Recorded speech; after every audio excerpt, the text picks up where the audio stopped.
Welcome to Hoops High, Chicago's leader in youth-produced sports broadcasting and youth media education.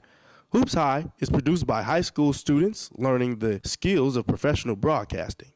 Hoops High is the flagship program of Free Spirit Media and is made possible in partnership with After School Matters, the Chicago Public Schools, and Chicago Access Network Television.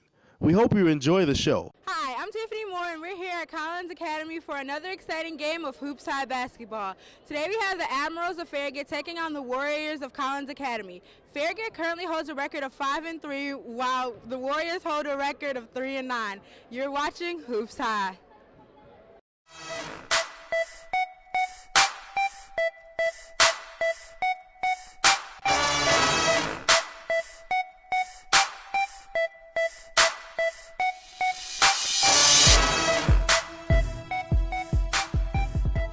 Now the game about to start. Starting for Collins, we have Cortez Matthews, Quavante Sneed, Armistead Glasper, Bernard Sanders, and Burnell Pendleton. Quavante Sneed is a former Hoops Hire, so shout out to Q. And starting for Farragut, we have Syed Carroll, Isaiah Flowers, Ashawn Jones, Ernest Johnson, and Terry Williams. Oh no, I'm sorry, this is wrong. We have Terry Hill, Joshua Adams, number 10, Ernest Johnson, number 4, Isaiah Flowers. Syed Carroll isn't starting. His team did not start today. Neither is Mark Gray. Neither is none of the starters for each team. So Burnell with the ball, he gives it to Bernard. Bernard gives it to Quavante. Quavante gives it to Cortez. Cortez drives.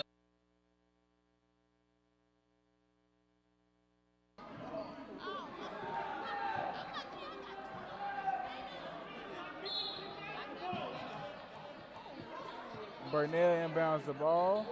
He passes it to Quavante, and Quavante turns it over. Joshua to the basket with a circuit shot, and it goes in. Armistead with the ball. He gets to Quavante. Quavante gets to Cortez. Cortez an easy two, and it's good. Joshua with the ball. Joshua gives it to Ernest. Ernest gives it to Joshua. Ernest gets the ball back. Ernest passes to Terry. Terry passes it to Isaiah. Oh, great pump fake. Floater, and it's no good by number 4, Isaiah Flowers. Joshua on the drive again, and it's no good. Joshua with his own rebound, and it's good. Joshua with all 4 points so far. The crowd's looking for a double. Quavante Sneed with an easy 2 points. Everybody's looking for a double. Everybody just stopped sticking D, which gave Quavante an easy 2 points. Ernest with the ball. Ernest draws a foul. And Ernest will go to the line. You can see the Collins Academy coach. Number 10, Ernest Johnson, shooting guard. To the line for the first time in the game for both teams. Ernest with the first free throw, and it's good.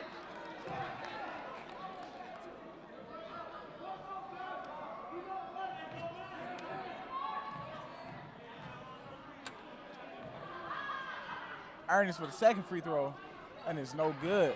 Quavante Sneed with a hustle rebound. He gives it to Armistead Glasper. Armistead pushes the ball up the court. Armistead stops. Armistead goes. Armistead drives, and it's no good. Number 5, Ashawn with the ball. He gets to Josh. Josh for 3, and it's no good. Burnell with the great rebound. Burnell looking for someone to pass it. Burnell drives. Burnell with the shot, and it's no good. Cortez Matthews with the rebound. He kicks it out to Bernard. Bernard gets to Armistead. Armistead gets to Quavante Sneed. Bernard with the ball. Cortez with the ball now. Cortez Great D on him. Burnell with the ball. Burnell on drive. Burnell passes to Bernard. Bernard misses the layup. No good. Ernest with the ball.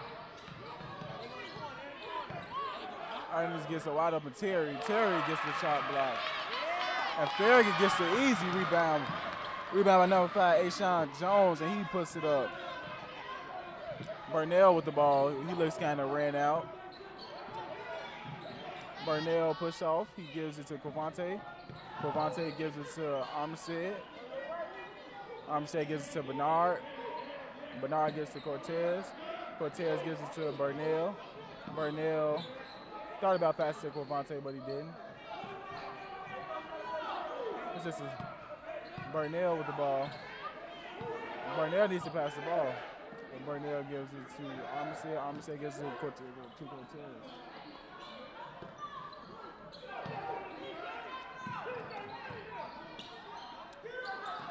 Burnell Peterson, number 23, gives it to Covante Sneed. Covante gives it to Cortez. Cortez. And Farragut with the great press. Collins held the ball for about a good minute and 30 seconds. And with that being said, I'm going to toss to a quick PSA.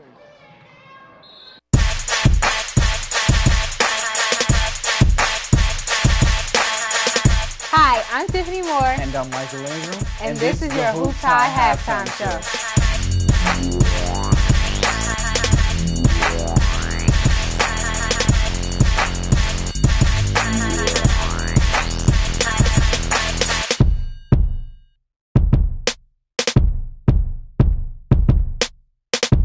Watch it or watch nothing. Hi, I'm Steve Smith, and you're watching Hoops High. And we're back with more Hoops High action. I'm Kimberly Storer here, serving as your color commentator. And I am Michael Ingram, serving as your play-by-play. If you're just tuning in, we're here at Collins Academy, located at 1313 South Sacramento, where we have the Collins Warriors facing off against Farragut Admirals.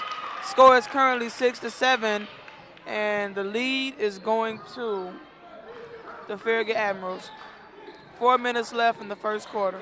And on the previous play, number 33, Cortez Matthews hits a step-back jumper free throw. Hoops High is produced by high school students learning to be professional broadcasters. All of the camera work, announcing, directing, and everything else is done by young students. Armstead with the ball. He gets to Cortez, who's a pretty good three-point shooter for a big man. Cortez airballs. He should just shot it instead of trying to do it later. And I think it is Ernest, and he's fouled. Saya Carroll checks into the game. Saya Carroll, who's actually one of Farragut's key players. I don't know why he didn't start. Joshua with the ball. Oh, number 5 with the spin. He gets his own rebound. Sean with the ball, and he gets an L1. Hey, Sean with a great hustle.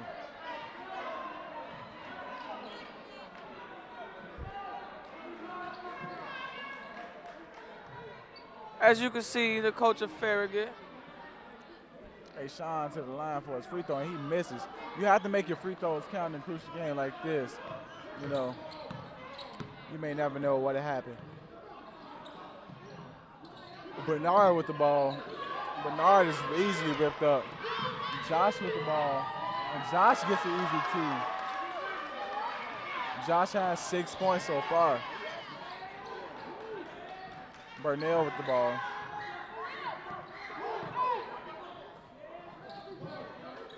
Darnell with the ball. He gives it to Covante. Covante gives it to Bernard. Bernard gives it to Burnell. Burnell Peterson gives it to Covante Sneed in the post. Covante is blocked by Saya Carroll. Saya, who does a lot of the dirty work for Farragut. Oh, one of Farragut's number 1, Terry Hill, airballs. And checked into the game for Collins Academy is number 4.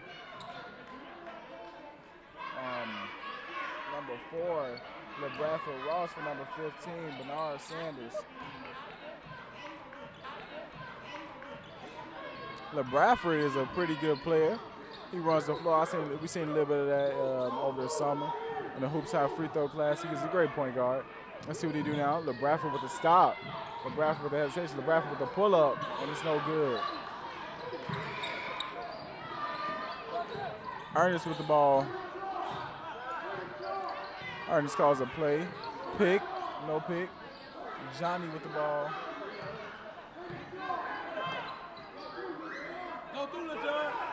Free Spirit Media strives to give students a voice and is associated with True Star magazines. You can check them out at www.truestaris.com. Remember, True Star is, will teens speak the truth. Check out the Hoops High Hop column in True Star magazine. Number 10, Ernest Johnson, just holding the ball at half court right now. He gives it to Joshua Adams, number 3.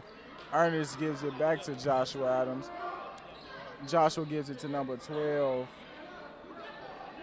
Johnny Jones. Johnny gives it to Ernest. Ernest for 3, and it's good.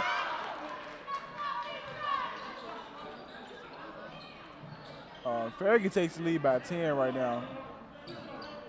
LeBradford Ross with the ball. LeBradford pushing the ball up the court. LeBradford gives it to Provante. Provante gives it to Darnell. Number 11, Darnell on the drive. Darnell draws a foul. Oh, no. On Darnell. Wow, everybody was looking for a blocking foul. It seems that his feet was still moving. But, you know, it's ref's call.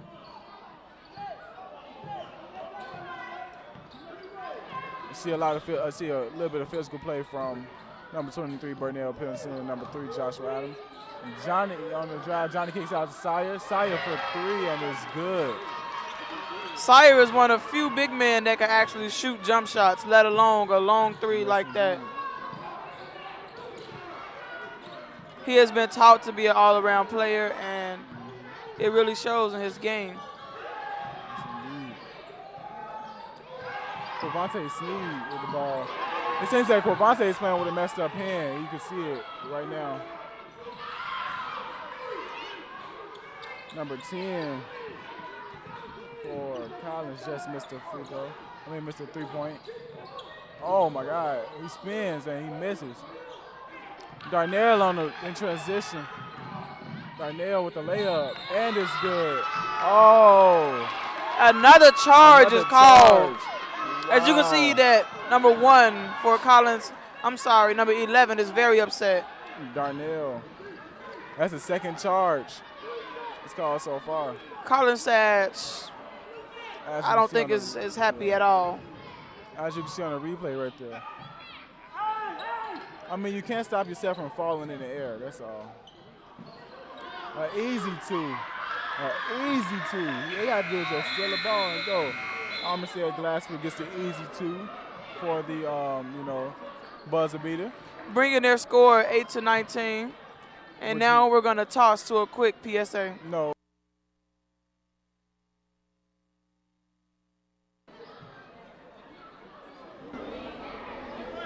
Hi, I'm Tiffany Moore, and I'm here with alumni from Collins Academy, Leroy Cox. So, Leroy, how do you think Collins is playing so far? So far, they're doing okay, but they need to step up their defense. So I understand that you used to play basketball for Collins Academy. So through your college career, have you fulfilled those dreams, or do you still follow through with your basketball career? Yes, I play for Odessa College, so yeah, I'm sticking through. If any, what changes do you think Collins can make to their team, and what additions do you think they could do to pull off this win?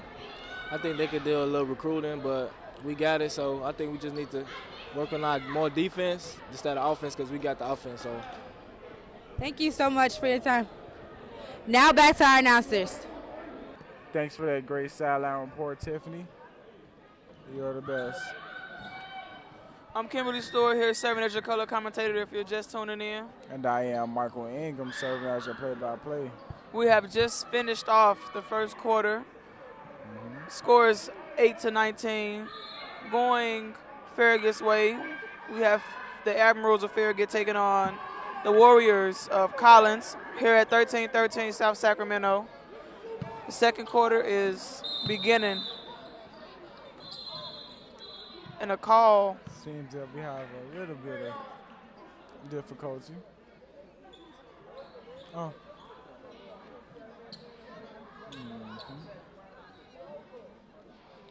Bradford Ross sticking tight D on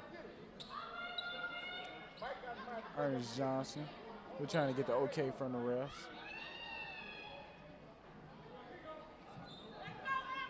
And we get the okay, and we're back to basketball now. Bradford with the great D on Ernest. Ernest drives, Ernest kicks out. Number 11 with the shot, and it's no good. Bradford with the rebound. Number 23 for Collins with the ball. Number 4 gets the ball. 23 with the long three, and it's no good. Number 10 for Farragut with the ball. He gets a push off. He pushed number 3, Maurice Logan. And he gets off of something.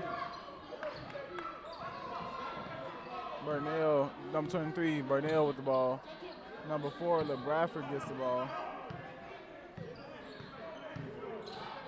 Bradford finds it at number 13, Quavante Sneed kicks it out to Maurice Logan, and that's high enough. And number 45, Michael Hollingsworth gets a rebound, flops in the air, you know. And that's all, he gets some rebound. But Collins calls a timeout. And with that being said, I'm going to toss to a quick PSA. I am a leader and not a follower. I will live above the influence. I will graduate in the top 10 of my class. I will not be a product of my environment. I will respect women. I will not find my happiness in others. I will let my light shine through the dark times. I will not discriminate against religion or sexual orientation. I will speak my success into existence. This is Dave Revson from the Big Ten Network. You're watching Hoops High. And we're back. If you're just tuning in, I'm Kimberly Stewart here serving as your color commentator. And I am Michael Ingham serving as your play-by-play. We're here at Collins Academy located at 1313 South Sacramento, where we have the Collins Academy Warriors facing off against the Admirals of Farragut. Score is currently 8-21 with 6 minutes and 45 seconds left before halftime. As you can see, Collins Academy having 6 fouls and the Admirals of Farragut only having 1. Yes. Farragut, you see the fouls are killing Collins because the score is 21-8, Farragut's way. Number 10, Ernest Johnson with the ball, gets number 32, Syer Carroll. Syer Carroll gets the ball back in the post, a hook shot, and that's off. And then number 11, out of bounds on number 11, Antonio Williams. You can see the Collins Academy coach. He looked pretty upset, but at least they got one of few calls this game. Gives it to number 11, Darnell Harrison. Darnell with the size up, gives to number 4, Bradford Ross. Bradford on the drive, gives it to Darnell. Darnell on the drive, he kicks it out, and he's stolen. Number 10, Ernest Johnson with the ball. He's pushing the ball up the court. He gets number 32, Syer Carroll, and he's fouled by number 13, Quavante Sneed. Hoops High is a flagship program of Free Spirit Media and is run in partnership with After School Matters, the Chicago Public Schools, and CAN TV. This is a team effort all around, and we are grateful for our partners who make this possible. Currently on the last play, had Syer number 32 for Farragut shooting free throws. His first one was good, bringing the score 8-22 Farragut's way. 6 minutes left before the half. Syer makes 1 or 2 free throws. Number 1, Mark Gray Jr. with the ball. Mark has number 3, Josh on him. Mark on the spin, and he loses the ball. Sire with the ball. He gets right off number 12, Johnny Jones. And Johnny gets the layup. Mark Gray with the ball, and Johnny fouls him.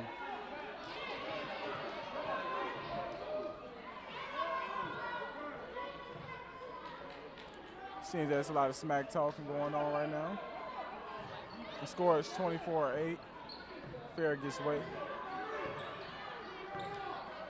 Number 23, Barnell gives it to number 3, Maurice. Maurice with the on the sides up.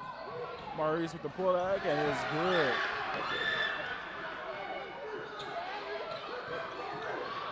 Number 3, Josh with the ball.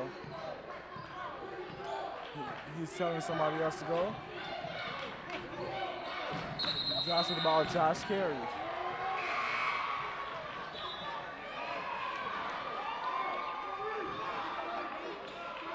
Number 12, Johnny subs out. And number 45, Michael Hollingsworth subs out also.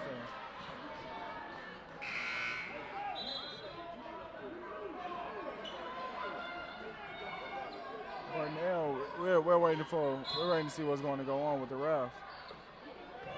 Mark Gray Jr. with the ball. Mark walking the ball up the court. Mark gives to number 4, LeBradford.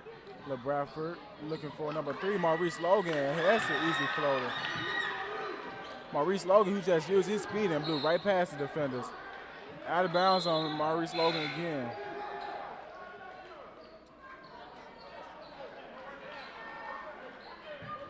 Terry to inbound the ball. He gives it to number 4, Isaiah Flowers. Isaiah with the ball, and that's good.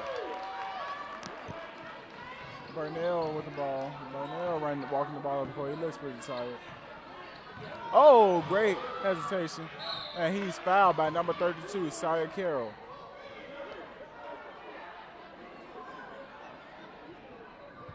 LeBradford would go,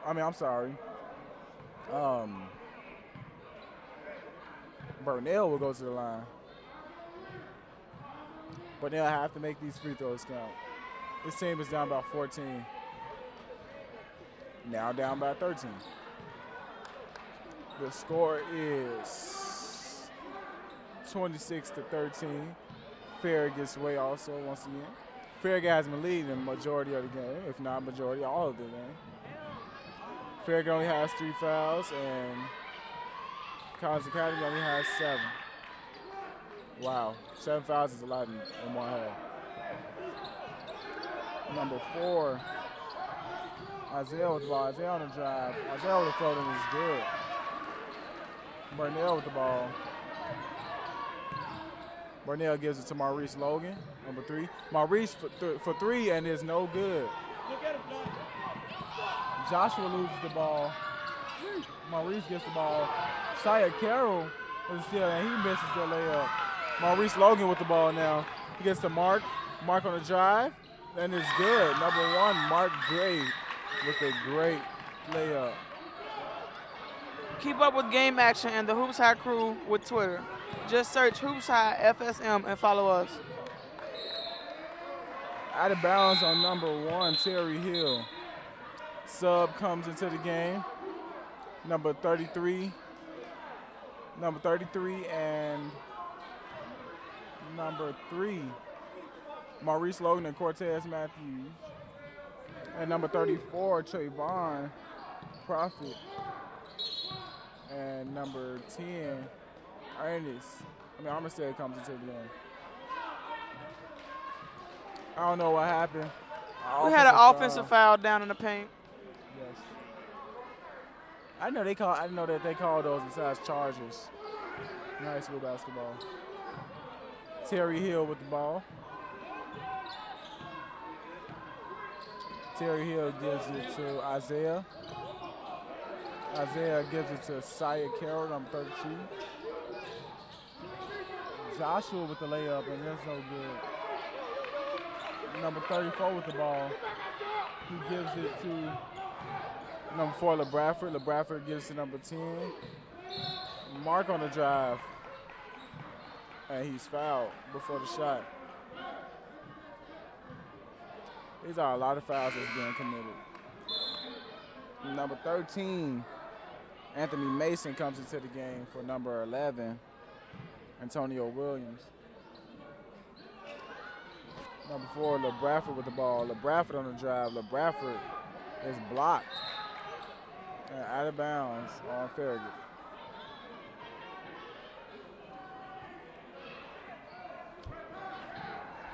Farragut is also the school where current NBA star Kevin Garnett, power forward and center for the Boston Celtics, used to go for high school. Burnell for 3 and is good. Number 23, Burnell Pendleton, gives his team a 3 and cuts its lead down to single digits, with the score being 28-19.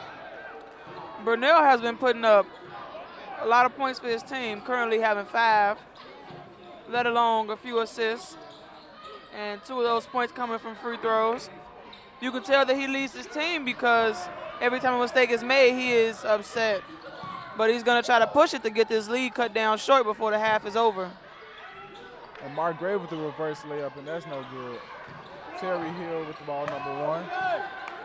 He's calling for a pick. Terry on the drive, and he's fouled. You can see the Collins Academy coach directing his team to get back, keep their hands up, no fouls are needed. This is the 9th time this half that Farragut has been sent to the line shooting free throws. First free throw is off. Yes, indeed. I don't know if it's just me, but it doesn't matter if my team is up by 90. We still have to make free throws. Free throws is a crucial part of the game. We can't afford to miss any free throws. Free throws make or break a game, and they really do add up at the end. Yes. And Terry has won his free throws. 1 2 his free throws. Number 1, Mark with the ball. Mark gets number 34, Trayvon. Trayvon with the hop step, and that's no good. Number 3, Joshua with the ball. Joshua with the hesitation. Joshua with the pull-up, and that's good. A few key players playing tonight for Collins Academy. We have Mark Gray, Barnell, Pendleton, and Bernard Sanders. And for Farragut team, we have Sean Jones, Sire, number 32, who is currently on the bench, and we have number 1, Terry. Yes, indeed. And number 3 as well for Farragut. Joshua Adams, who's a sophomore, I think. Burnell for his free throw, and that's good. Who's cuts their deficit down to 11. This is another great example of Burnell cutting down the leads and leading his team, setting a great example, because they really do need these points to get back in the game. But it's not over yet. Burnell has to hit these free throws. And it's good.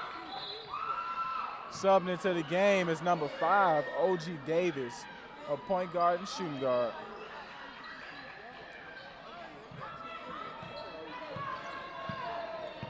Number 5 is Sean with the ball. Sean on the drive, and he's no good. Burnell with the rebound. Burnell running the gun.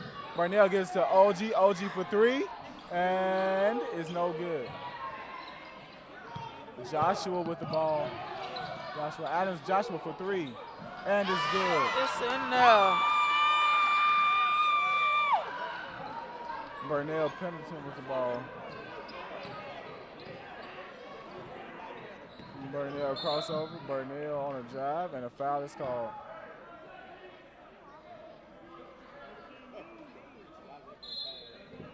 Number 10, Ernest Johnson subs in for number 4. Isaiah Flowers. Mark Gray to inbound the ball, number 1. He has the ball. He gets to number 5, O.G. Davis. OG with the ball. OG with the quick crossover. OG with a great dish. And the assist. Yes, OG Davis. OG is a pretty quick point guard. Number 0 with the ball from Farragut. He goes on a drive. He kicks it out to number 13. Number 13 gets number 3, Joshua for 3. And another 3. That's the second 3 for Joshua in the last minute. Bringing the score 23-37. Farragut's way still. Burnell with the 3, and that's no good. Foul, offensive foul on number 13, Anthony Mason.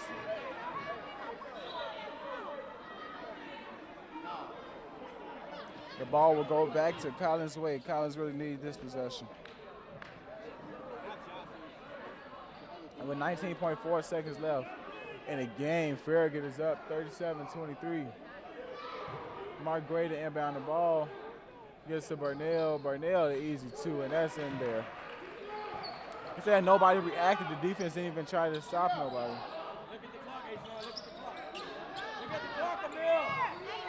Amel with the ball.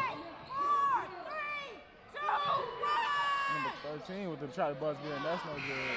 And Burnell gets the shot off late. It is no good from the other half of the court. And that is the first half. Currently the score is 25-37. You see Collins Academy walking out, going to the locker room to recap the first half and strategize the second. And you see Farragut doing the same, heading towards the door. Gonna have a quick 8-minute halftime break. So, Michael, I think it'll be a great time that we toss our sideline reporter, Tiffany. Hi, I'm Tiffany Moore, and I'm here with Coach McConnell from Collins Academy. So, Coach, the first half your team had a lot of turnovers, but they're slowly but surely gaining back their momentum. So, how do you think the overall first half went? Not the way we wanted it to go, but, you know, things happen throughout the course of the game. Second half, I promise you, we'll do a lot better taking care of the ball. But besides that, man, I think we'll be good second half.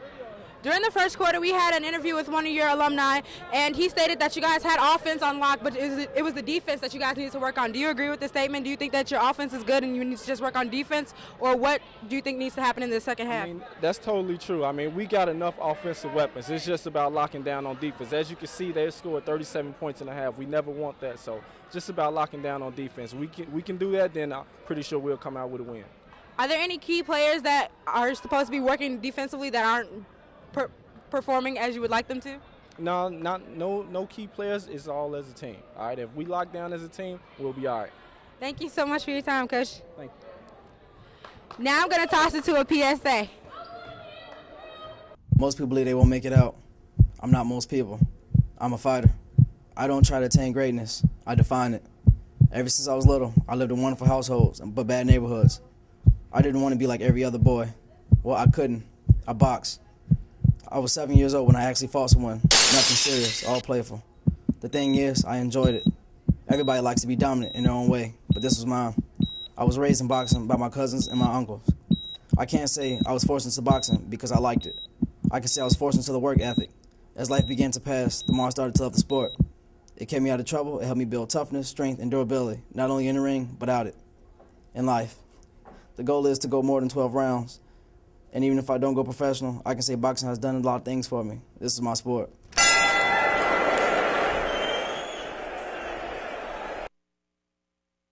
What's up? I'm Connie, your girlfriend from 6 to 10 at 107.5 WGCI, and you are watching Hoops High.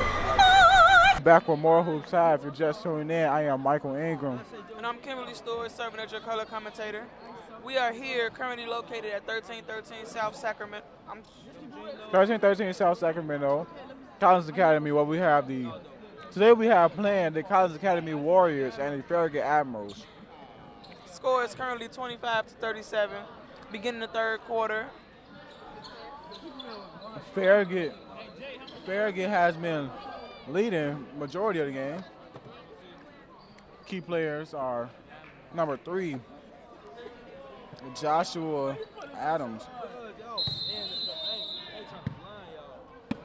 Burnell, number 23, Burnell, the inbound ball. This is number 10, Armistead. Armistead.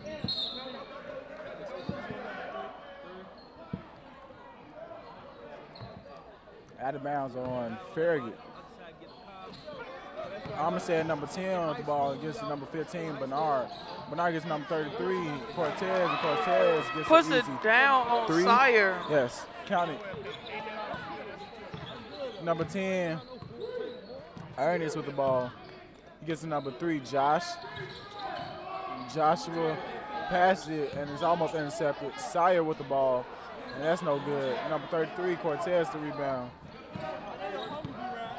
The PSAs, dramas, and documentaries that you see between breaks on Hoops High are produced by Free Spirit Media students at North Lawndale College Preparatory High School, the Gory Cormer Youth Center, and Powerhouse High. We hope that you enjoy the stories and messages that we young people are sharing.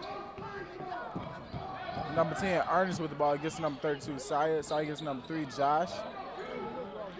Corvante Sneed with a great pick poke away. Number 10, Ernest with the ball. He's calling the play. He calling for a pick. Ernest for 3, and that's good. Number 23, Burnell with the ball. Number 10, Ernest for 3, and that's no good. Number 1, Joshua with the ball. Joshua for the layup, and that's good. I'm sorry. It's no problem for him. Number 10, Armistead with the ball. Armistead gives to number 33, Cortez. Cortez for the shot, and that's no good. And sub comes in, number 32, Syed Carroll subs out. And number 1, Terry Hill subs in. Ernest, number 10 with the ball. Number 10 gives it to number 1, Terry. Terry gives to number 3, Josh. Josh pump fake pull up, and that's no good. Number 15, Bernard with the rebound with the ball, and it's good. Please check out the Free Spirit Media website at www.freespiritmedia.org or check us out on YouTube. Search Free Spirit Media to view our YouTube channel. Corvante Sneed gets charged with a foul. The N1 by number 5 for Farragut. Sean Jones will be sent to the line shooting 1. Possible three-point play to bring their lead up from 30 to 44 to 30 to 45.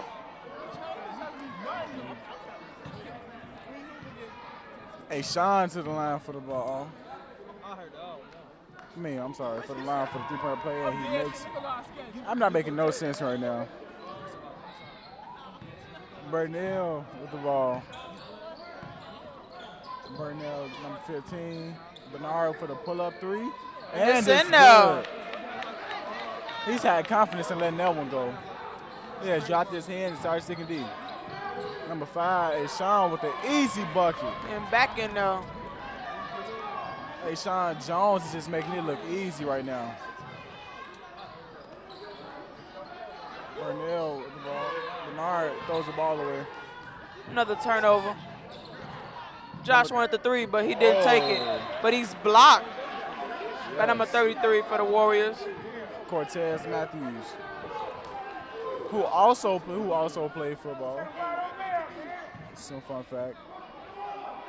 Some of the fans for Farragut were trying to argue that should have been a foul, but the refs thought otherwise. Yep, and I saw all ball. What did you see, Kim? Saw all ball, as you can see in the replay. As soon as it came off his fingertips, number 33, Cortez, just pushed it out. Like it was just so easy, nothing to it. Number 5 is Sean with the shot. And the putback. By number 4, Isaiah Flowers. Like they was playing tips. Burnell on the drive. Burnell is fouled, and shot does not go in, but he gets a chance to go to the line. You can see the coach for Farragut pacing the floor. And at 9:50, you can see some FSM news, what's happening in Chicago as well. One of the leading scorers for Collins Academy at the line. First free throw is in there. Yep. The leading scorer for Collins is number 23, Burnell Pendleton. The leading scorer for Farragut is number 3, Joshua Adams.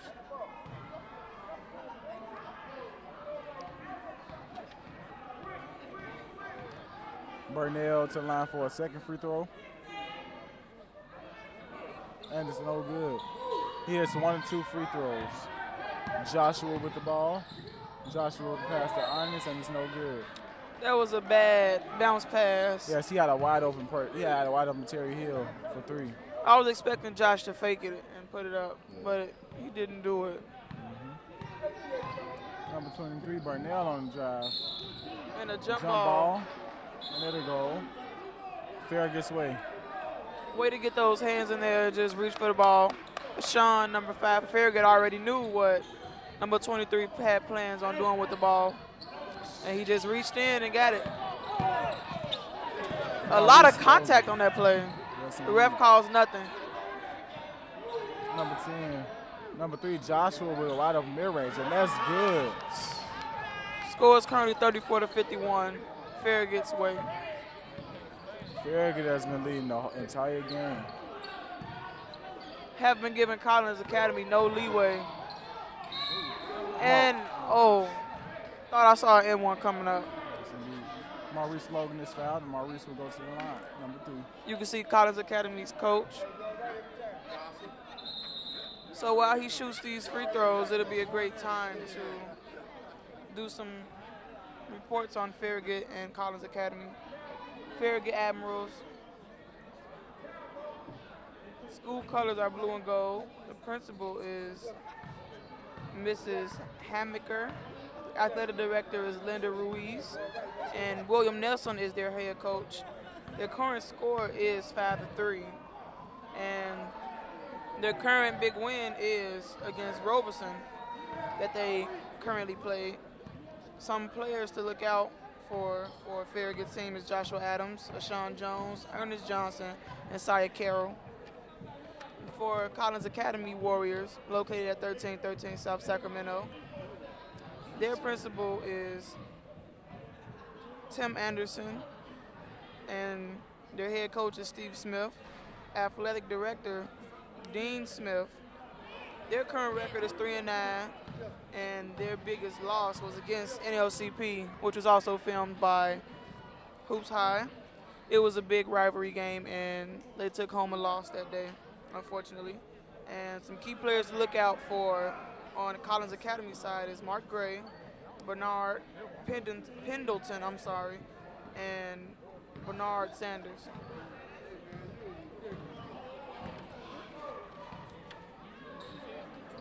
Number 3 for Collins Academy will be heading back to the line to shoot his free throws. Maurice Logan.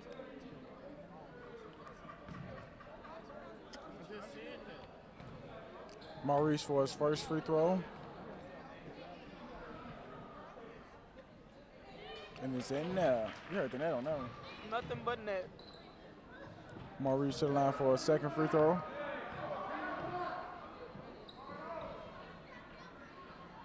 And it's no good. Mark with the great rebound. Mark misses. His putback is no good. Yeah. Sire had a rebound after the missed putback, and he just lets it go. Number 10, Ernest with the ball. Ernest on the drive, and that's no good. He tucks and rolls and tries to put it in, but it just doesn't go. Mark Gray with the easy bucket, number 1. Number 5, Sean Jones with the ball. Sean looking for someone to pass to. He gets number 3, Joshua. An offensive foul on number 32, Saya Carroll. Ref called too much body down in the paint.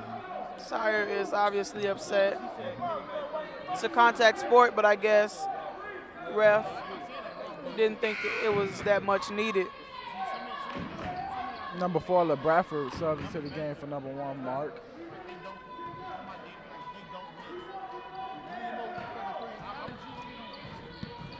Maurice, number 3, with the ball. Gets to number 15, Bernard, and he's poked away. Good defense by Sean Jones.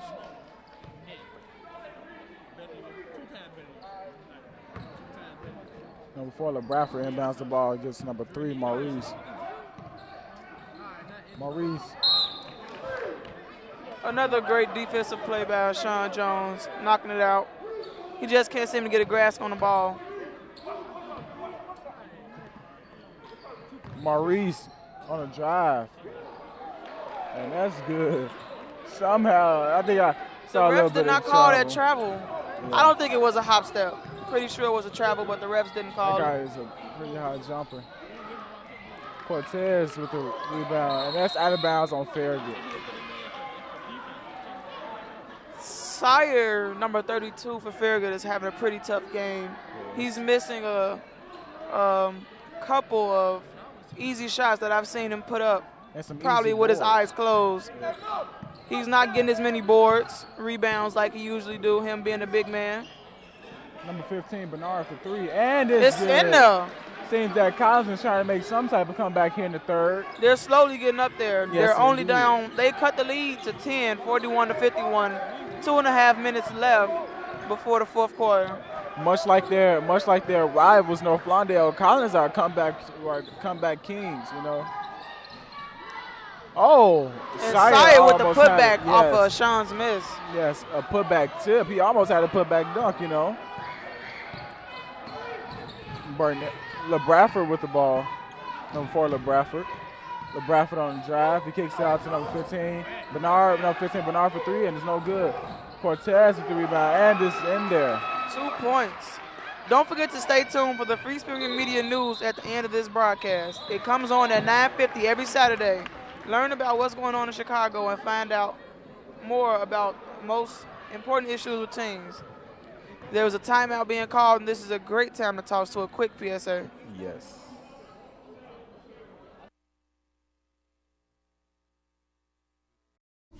You're rocking with Amari Stoudemire, and you're watching Hoops High. Watch it or watch nothing.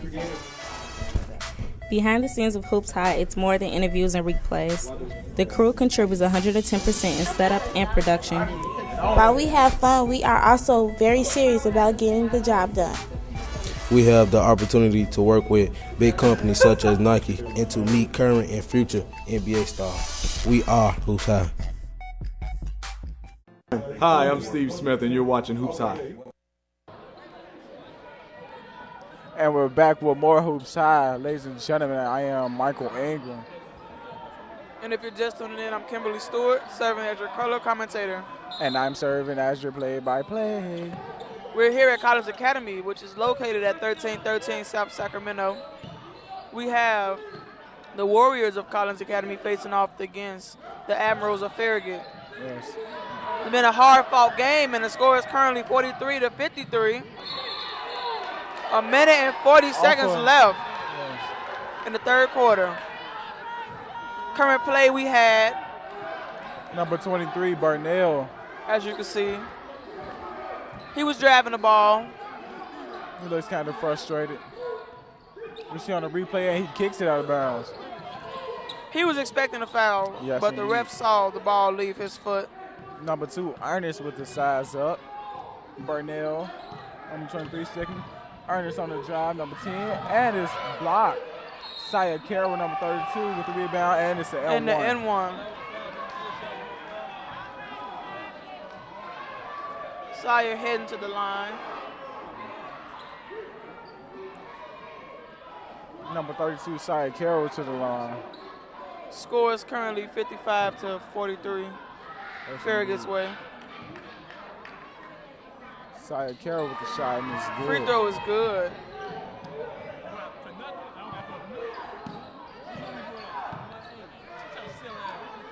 Maurice Logan, number 3, with the ball. Gets number 4, LeBradford.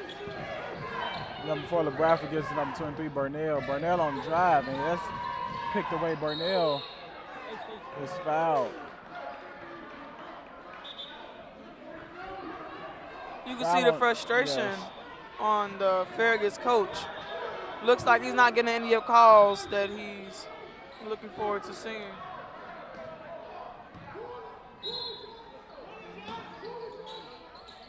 Number 4, LeBron gets to number 23, Burnell. Burnell kicks out to Maurice. Maurice is fouled. No travel. It was a jump ball. Collins' way. I saw like 3 different calls going on there. I didn't. I seen one, and that was the call. That was just. I saw him travel before the jump ball was actually called. I didn't see anything. And it was a lot of contact. Number 3, but I'm sorry. A 3 was hit by number 15. By number 15, Bernard Sanders. For Collins Academy. Hey, Sean with the ball. Hey, Sean pushing the ball up the court. Taking the lane. Yes. And out of bounds on number 23, Burnell Pendleton, who strips the ball. It's going the same way. Looks like Ashawn knew what was going to happen because as soon as he went up, he just let the ball go. Asaya with a dish on the inside to number 10, and it's good. Number 3, Maurice Logan. Gets to number 15, Bernard.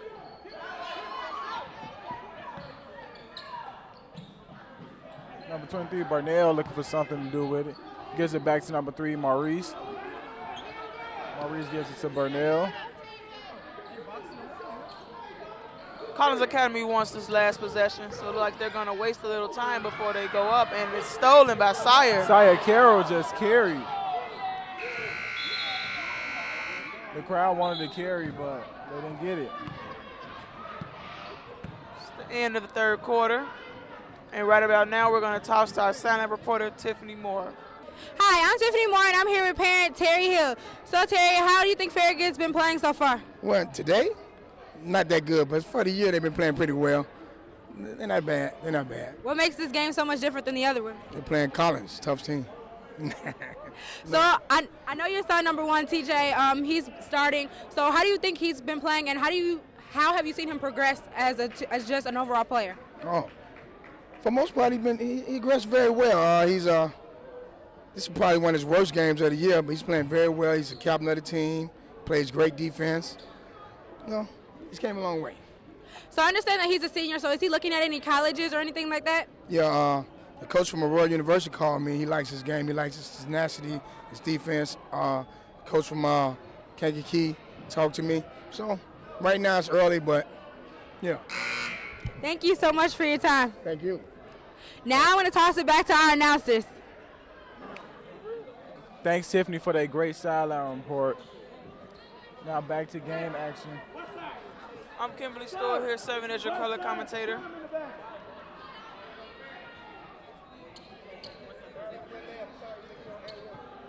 And I have Michael Ingram to my right serving as your play-by-play. And we're here at Collins Academy. If you're just tuning in, located at 1313 South. Damn. And I have Kim Stewart on my left serving as my color commentator. Shout out to you, Kimmy. Appreciate it. Ernest Johnson, number 10 with the ball. He gives it to number 1, Terry Hill. Terry Hill gets number 32. Number 5, Ashawn with the ball. Ashawn on the drive, and that's good.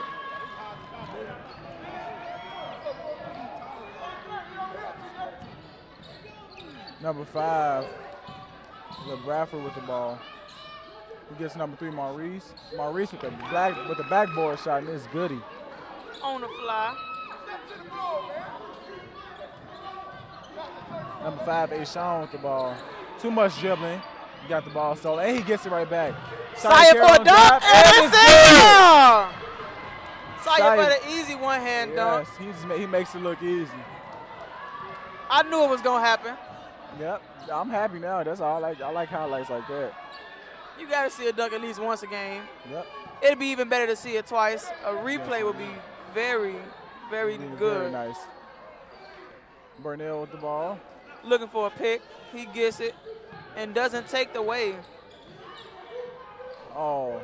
He just throws it up there. He thought he was going to get some contact, I'm pretty sure. Maurice Logan gives it to Bernard. Bernard for 3. And it's in good. There. Backboard. He gets it kind of off the backboard. bringing his score to 51-62. They're still down by 11 with 6.5 minutes left. As you see on the replay, Syed Carroll gets the easy dunk. Like it was no problem. Clear lane. Why not take the dunk? Right. And he just boomed it like. Ernest, number 10 with the ball. Gives to number 3, Joshua. Joshua gives it to number 1, Terry. Terry fake passes. Terry gives it to Ernest. Ernest gives it to Sire. Sire gives it to Ashawn. Ashawn gives it to Josh. Josh gives it to Sire. Sire misses. It wiggles out. If you just can't seem to get enough of Hoops High, friend us on Facebook. Get to know the crew and what goes on in every Hoops High production. On a previous play, number 33, Cortez Matthews gets the layup and L1, a chance for L1. Let's see if he could be able to make these free throws, especially in the fourth quarter with the score being 53-62. This is much a crucial needed game. Number 33 for Collins Academy has been on his game, no lacking. Been putting up good buckets for Collins Academy. He's very relentless. And he'll stick anybody.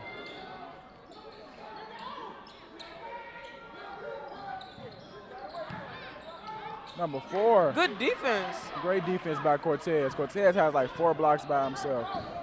Burnell with the ball. Burnell with the hesitation. Gives it to number 3, Maurice. Maurice for 3.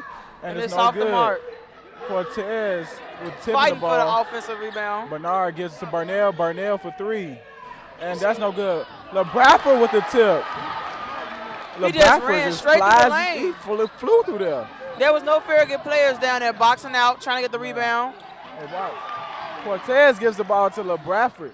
After the steal. Yes. Bernard for 3, and that's no good. Side of the rim. Think they should have put that in. If he would have hit that, the crowd would have went out. Ashawn for the spin move, and he puts it right in the basket. No problem at all to him. Number 5 for Farragut. LeBradford with the ball. LeBradford kicks it out to Maurice Logan. Maurice is fouled.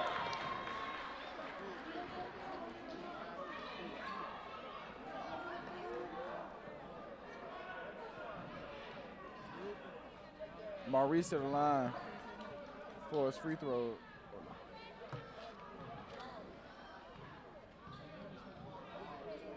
Maurice to the line for his free throws. And it's good.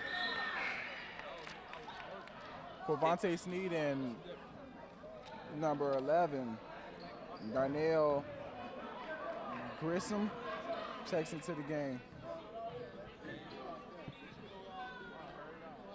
Maurice for his free throw, and that's no good. Ernest with the ball, pushing up the court. That's stolen. No, it isn't.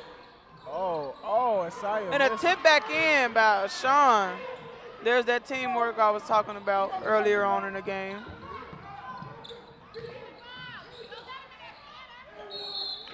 The foul by number 32, Saya Kill.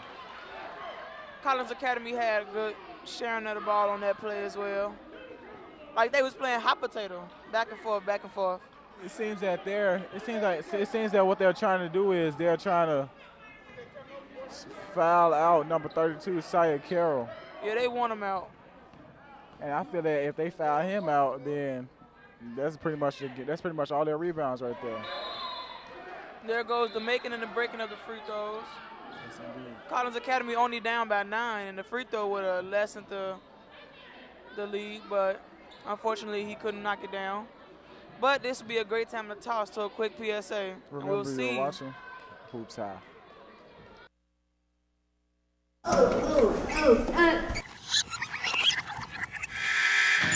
You did our thing out there. I did my thing out there. Ain't no iron team. It's an iron championship, though. I can't believe you. You believe in this championship, though? Real player. Hey, man, get off my homeboy. Get off my homeboy. Yeah. You better be glad he hold me back. Hey, but we still cool, though, you know.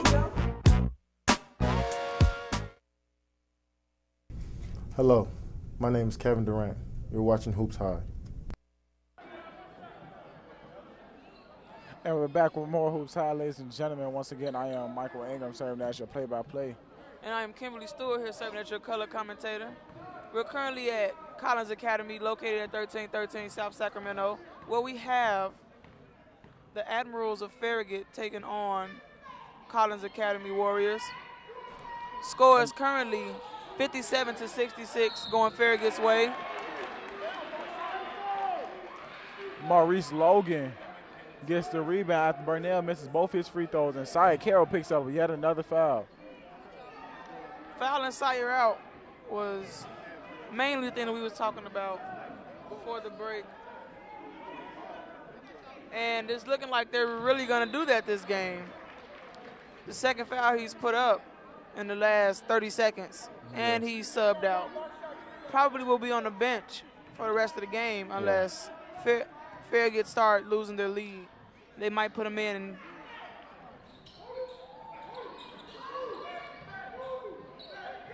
Joshua, number 3, Joshua with the ball on the drive. Kicks out to number 1, Terry.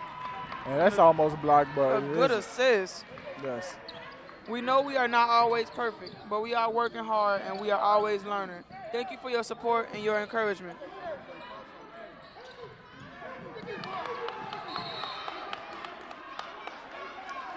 A good play, good defense by number 1 from Farragut. I don't know what's going on. Oh, a timeout is taken. So, Kim, what do you like about the game so far? I like the hustle and just the speed of the game. Like, it's not slow. It's very exciting. You don't know what's going to happen next. You leave people on the edge of their seats, wanting them to expect more. This game has not really been a complete blowout, I would say. The Admirals of Farragut have been leading by, I think, the most of 16 or 14. And every time they got up there, Collins Academy cut the lead down. It's currently 10 right about now, 58-68 with less than 4 minutes left in the game. But it's just Collins has a high tolerance. They're not going to let up so easily. They're going to play this game all the way through, whether they win or lose. Number 10, Ernest Johnson with the ball.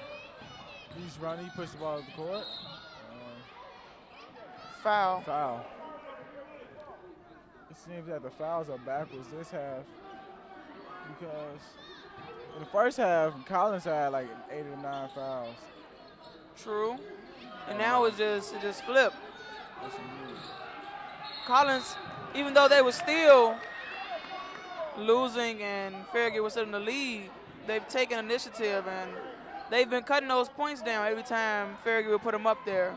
And they've been keeping their hands up for the most part, keeping their fouls down. That's less shots that Farragut has the opportunity to put up and make. Cortez for the pull-up 3, and that's no good.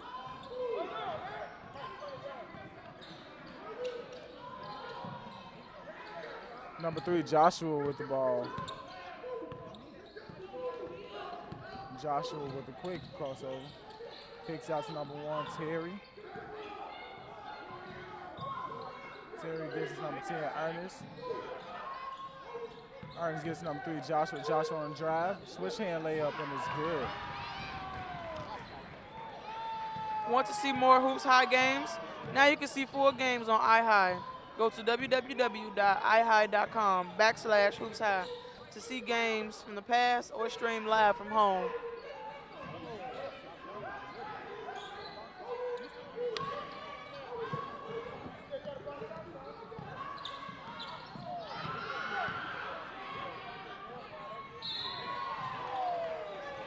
Foul on number 3, Joshua Adams. Burnell to the line. Score is 70-58. Farragut's way once again. Burnell with to make these 2 free throws.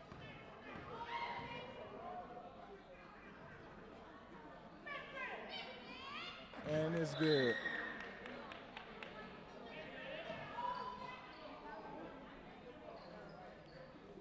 Syer Carroll had a great highlight of a dunk.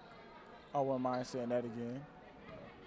You know, that's I what agree. really set the game up. It's one of my favorite highlights, you know. And Barnell hits both his free throws. Another example of him leading his team that we discussed earlier this game. And a trap by Collins, and he coughs the ball up. And it's out of bounds. Some good defense by Collins Academy. The last person I saw touch the ball was actually number 13 for Collins Academy, but I'm assuming the refs thought otherwise and will be giving the ball back to Collins. After a quick subs, I presume. You see the Collins coach chatting it up with the player that last touched the ball before he was subbed out. Number 1, Mark Gray with the ball. Mark Gray on the drive. Kicks out to Cortez. Cortez for layup, and that's off. But he hustles for his own rebound and gets a jump ball. Unfortunately, the ball will be going Farragut's way.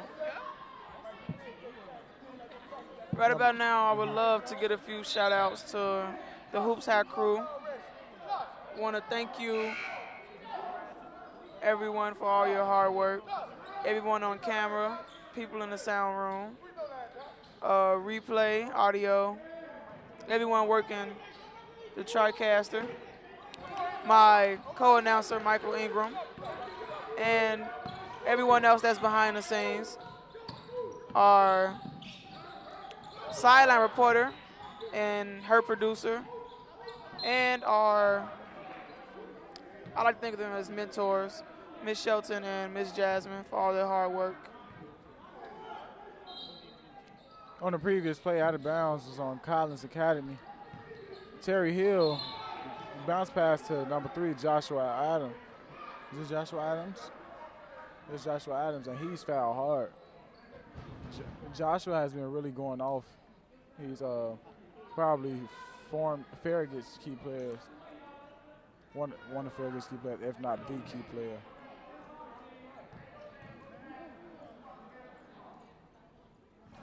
Josh shoots his 1 free throw. Josh is one of Farragut's good players as well. Good key players to look out for. It would be nice to see the replay of how he was sent to the line. He did a great job of faking the ball to get that contact. He faked it, brought it back down, and went up for the shot, and Collins Academy was right over his back. Cortez misses a layup. Yet again. Terry with the ball. Oh, that was almost backboarded. Almost last shot.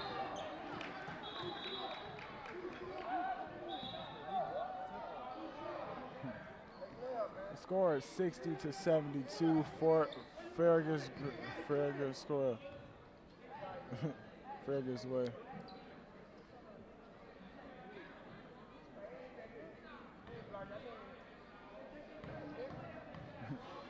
Mark to the line for his 2 free throws, and he misses.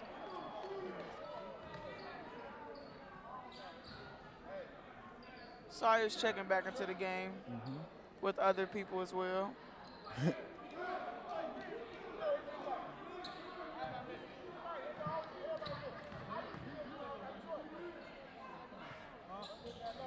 And Mark makes his 2nd free throw. Joshua with the ball. Joshua misses. And Ashawn with the ball. Ashawn gets a rebound. He's fouled hard.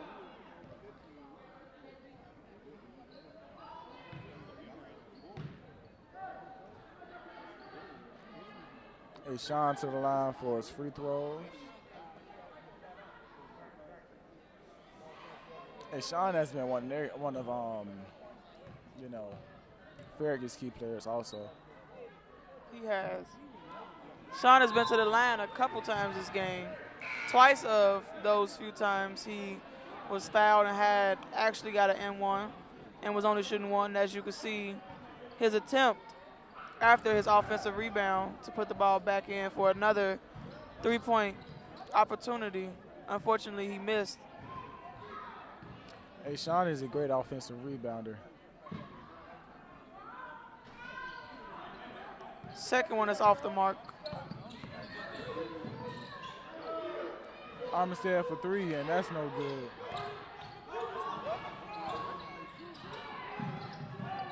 Mark Gray with the steal. Bernard with the ball, and he misses. Ernest with the ball. Ernest on drive. Ernest, Sire for wide open. Johnny with the ball. Johnny on the drive, floater, and that's no good. Cortez with a block. Easy block. Yeah. Like it's nothing. It's like his third one this game. I counted 98. No, I'm just kidding. Cortez has 5 blocks on the game so far.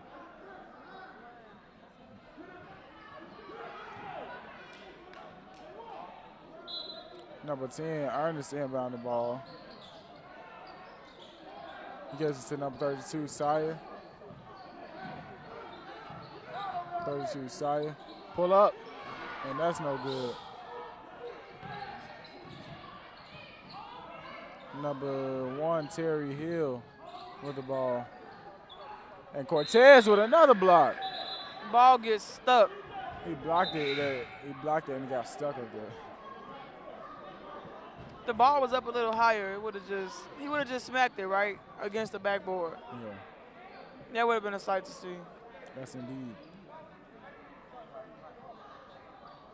Burnell with the ball.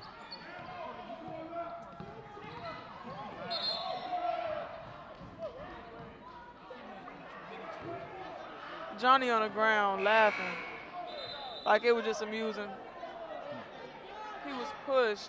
Looked like a charge, but his feet weren't planted.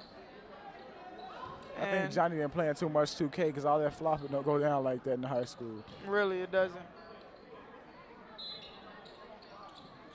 Armstead with the ball. Gives it to Darnell. Darnell for 3, and that's no good. Sire with the rebound.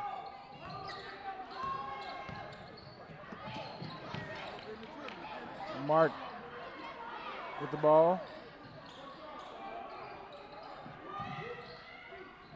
Johnny misses. Sire misses, but that's the end of the game, and Foreman takes the W. Farragut takes the win home. I'm saying Foreman twice. Farragut takes the win home. This is a good game. You can see both teams showing good sportsmanship, shaking hands at the end, and a few crowd shots. Yes, indeed. So, Michael, did this game end the way that you thought it would end? Score being 73-61 in the end. Farragut taking his win. I thought the game would be a little bit closer. I expected the same thing. I thought that Collins was going to put up a little bit much of a fight.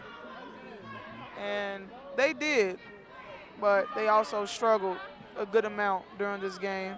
Yes, indeed. This is a great game by both teams. Can I please see that dunk by Sire?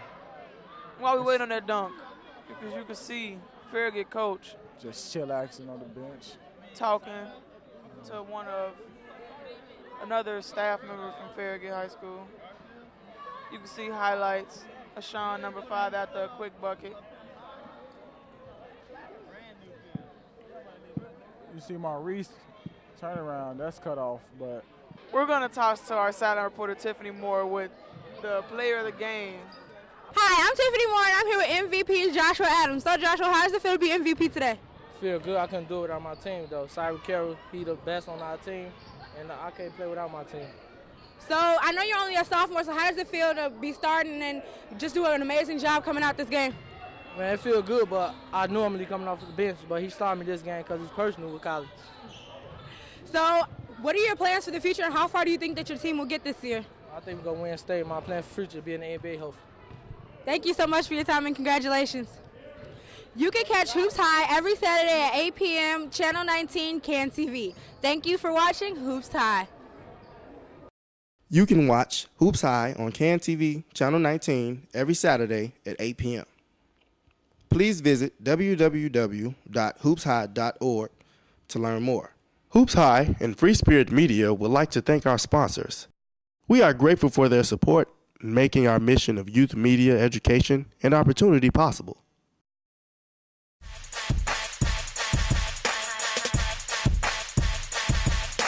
Hoops High is family, communication. Enjoy it. Hoops High is astounding, creativity, commitment. Hoops High is exciting, meaningful. Hoops High is technology, spirit, a community.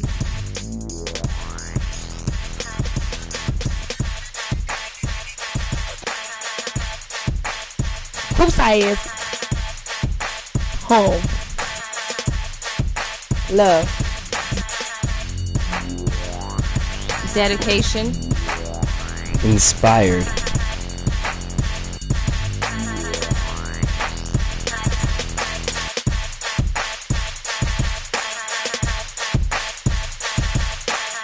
Hoops High.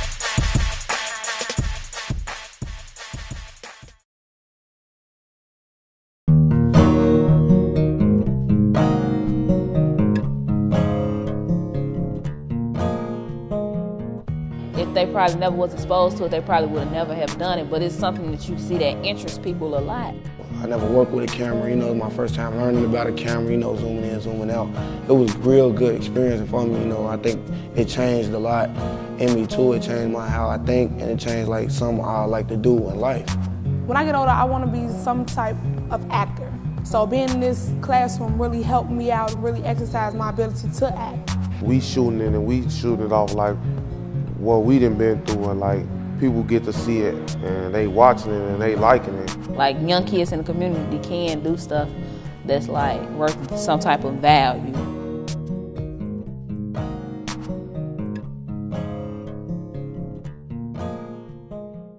Meet Jaden, a 16-year-old from Chicago. He likes reading, playing basketball, and daydreaming. As one of 75 million youth in America, he is the future of our country. But today, Jaden's future is uncertain. A new economy is evolving as Jaden tries to find his way in a school system where more than 42% of students drop out and even more fall behind. For Jaden and others like him, the future looks grim. But there is hope. Youth media programs connect with kids like Jaden, moving them from discouragement toward opportunity through the power of communication. Jaden learns about journalism, technology, and culture. He spends his time engaged at school, in youth centers, and at libraries. He discovers how to observe the world around him and share his own stories. He becomes one of more than 10,000 teens involved in the Chicago Youth Voices Network, a collection of innovative programs that come together with a bold vision to reach more people like Jaden, to transform education, and to shape the health of our city. Together, the network gives vision to the journalists, artists, engineers, and leaders of our future. One story, poem, film, blog post, one youth at a time.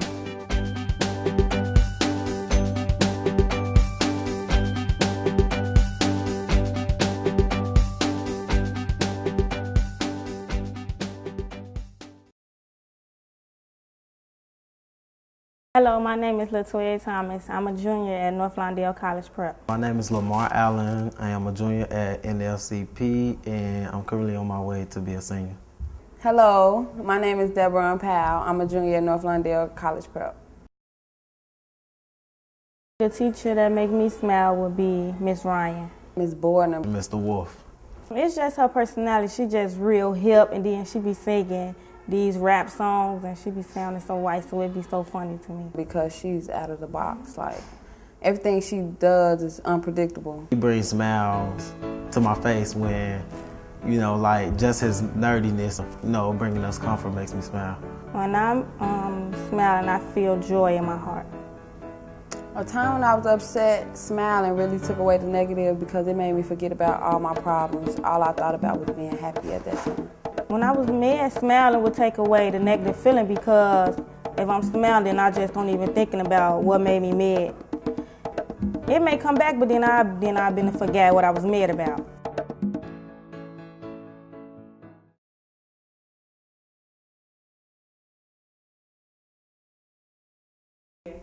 I think smiling will help me because senior year there's going to be a lot of process that we're going to have to go through. So smiling really will help me get my mind off the stress and basically just enjoy my last year in high school. Smiling will help me continue through my senior year by keeping out all the negative periods that I have and just thinking positive thoughts and always keeping a smile on my face. Smiling will help me through senior year just by, you know, forgetting the negative. Senior year will bring a lot of stress. Smiling will help me get over the stress and proceed. When I have problems, I think of my little sister Smile because it's different. She makes me laugh all the time, even when I'm the angriest. My sister Smile would be the most that I think of. And just her coming telling me that she got something new, you know, made her smile. Her smile was like full of life. It was like full of joy. Like nothing can go wrong or break her smile. I would have to say the smile that I think about would be my baby's. His smile is real big and it's like he do a little dance when he smile.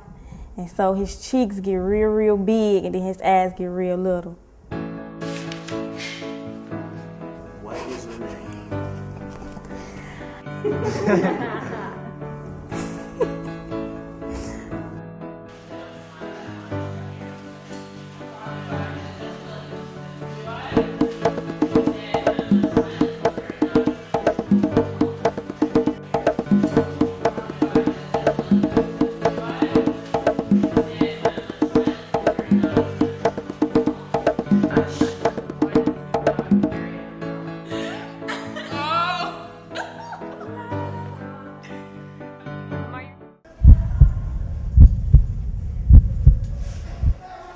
What is this?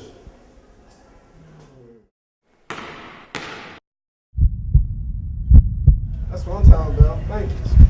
Good luck. Come back next time, I got Got you, man.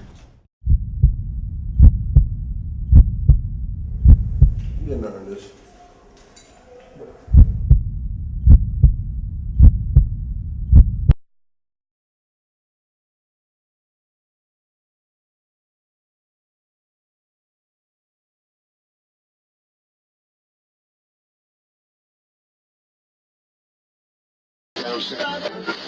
One that's been genetically engineered. Days, 80% of the corn, cotton, and soybeans are the products of biotech. Crops don't leak out. We have domesticated crops. According to a report in today's issue of the journal Science, genetically modified corn. Americans have been eating genetically engineered corn. Genetically modified. Genetically engineered.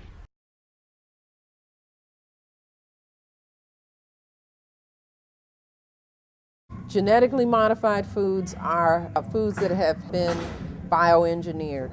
You're taking crops and making them more, in theory, successful because you're adding in genes to make them, you know, resistant to different kinds of bug pressure or resistant to drought, to be able to grow in conditions that maybe naturally they don't grow as well in. Foods that have been altered to some degree in a laboratory on a very basic level, like a cellular level. It's when you take the DNA strand of a particular variety of a plant and inject it with some other DNA strand.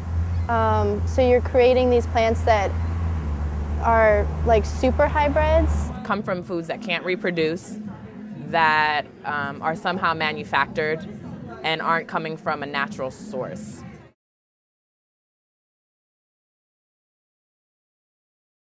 I would say that the effects of genetically modified foods would be harmful to us just because that there's a level of it being synthetic. For instance, when they splice fish into tomatoes, you think you're allergic to the tomatoes, but you're actually allergic to fish. Anything that is being modified, that is being mixed with things that are unnatural, are going to have negative effects on our bodies.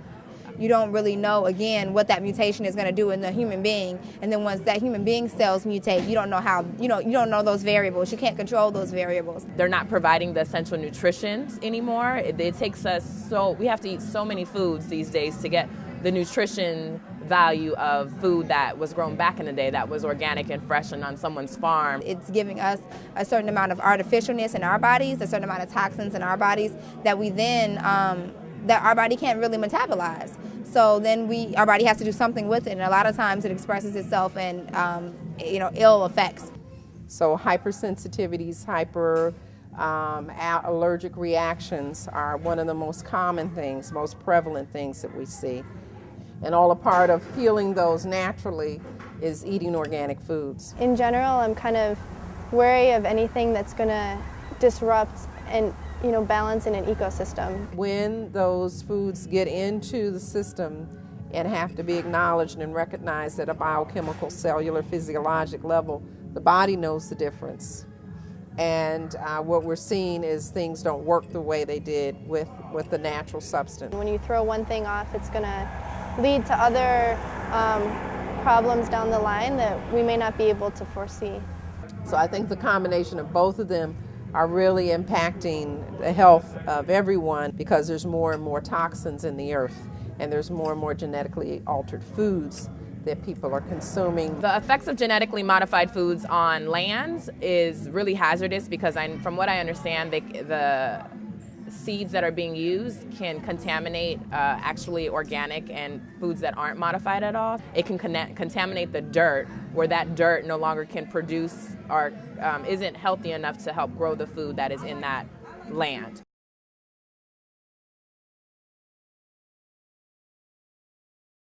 Genetically modified foods are definitely pumped to low-income communities. Genetically modified foods impact low-income communities probably more than any other community because these foods end up being cheaper than organic foods. And so there's no folks who are on a fixed income can't pick and choose the kind of foods they get to eat or only can to a particular extent. And they're going to take and buy what's affordable. Again, there are foods that were made, for mass production. So that the availability of fresh organic produce or produce in general in low-income communities is very scarce. Most people are on diets of meat and fat and sugar.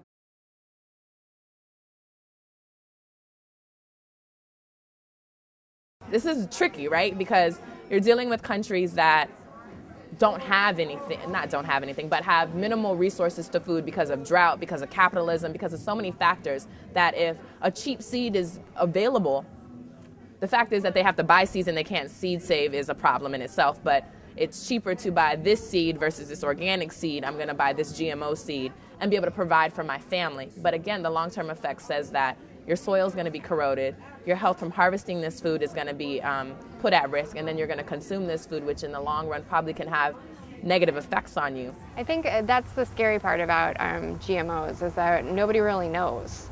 When we slice in genes, it may make that plant healthier, but it also might make it less effective long term. So, it may be really bug resistant today, but we don't know what that's going to look like 5 years from now. I think that there are other more sustainable ways to grow that wouldn't involve genetically modified seeds. I think that they will probably plan to keep making more and more varieties of genetically modified foods, just because then they can have the rights and all the resources that would come with the seeds that are distributed that are genetically modified. Well, I mean, it's on the table now, and the USDA just passed a bunch of GMO laws, and that stuff's really scary. So, I mean, I think it's only going to expand. Haitian farmers revolted against using GMO seeds because they know the negative outcomes that it will have, despite knowing that they need to be able to provide food. But they're also making a statement saying, we have seeds that we can use, and we want to use our own seeds. We want to be able to grow what's local to our country. And a lot of protest has happened in India around this, around being able to seed save and use your own seeds instead of having to purchase seeds, because it's absurd. If I grow a crop, I can keep those seeds and plant them next season, but you're telling me that now I need to buy seeds from you. And this is why I say to you that we must learn how to grow our own food. We must share our seeds. We must save our seeds. You know, we must make sure that this generation and all generations to come, you know, have access to healthy food. And that does not mean genetically modified food.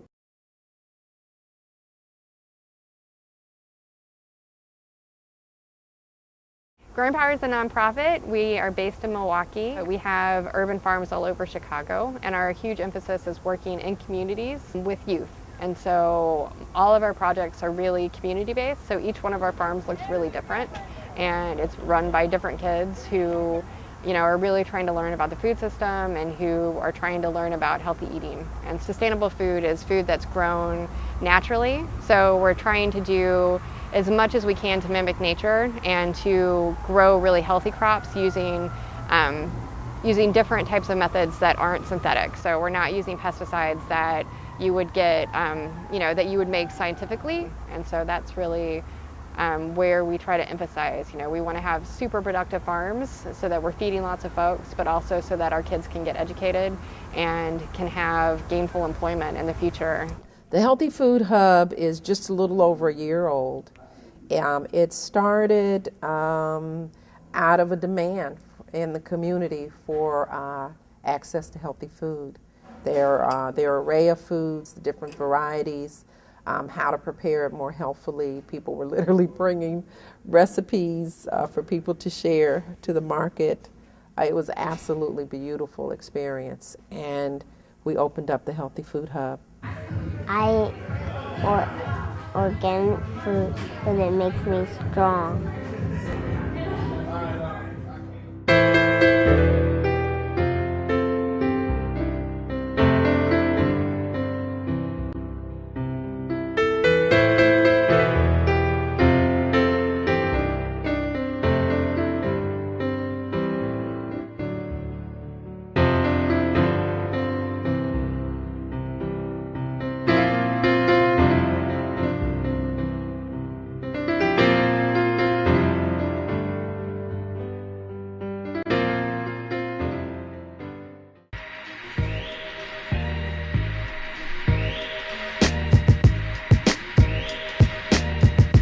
Dang, look at those shoes. He bogus. Boy, your braids is a tragedy. Ooh, look at them pants, man. Them things tight. Ooh, you bogus. You cool? You alright? You cool? What's wrong with what I got on? Life isn't about changing yourself for others. Life is about accepting yourself for who you are.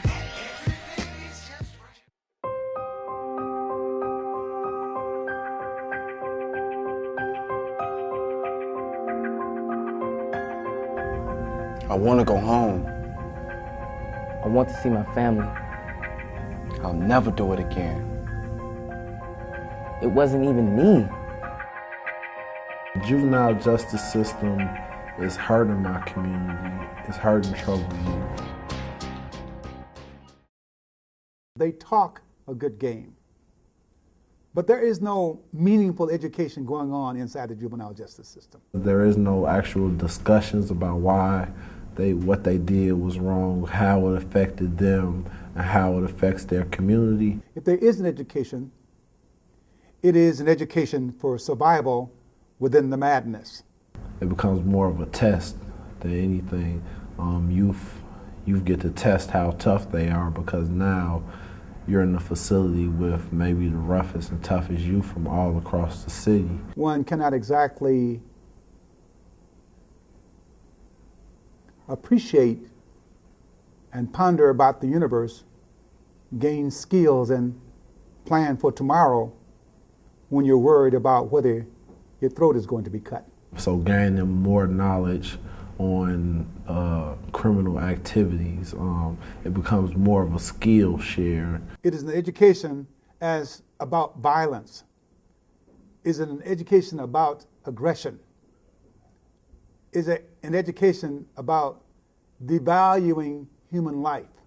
And if you can succeed in here, well, if you can make it through here and out of here without getting, I guess, punked, you could say, then you can come back to you can go back to your community, and now you're more respected because you made it through that experience. That is the education that one gets simply by trying to survive inside the juvenile justice system, especially when they're locked up like animals. I think that's why kids just keep coming back, because it's, you know, it can be different when you're there and you're in court or you're locked up, but if it's the same when you go home, nothing's changed, then, you know, it's the same patterns are going to be there, the same behaviors are going to be there, and it's going to be hard for kids to stay out of trouble if nothing's changed at home. Department of Corrections, you know what I mean? It's called correction. You know what I mean? You sit somebody in the cell in the hole something for years, let them rot, and then just bring them out. That's not correcting anything. If anything, that's adding to the problem.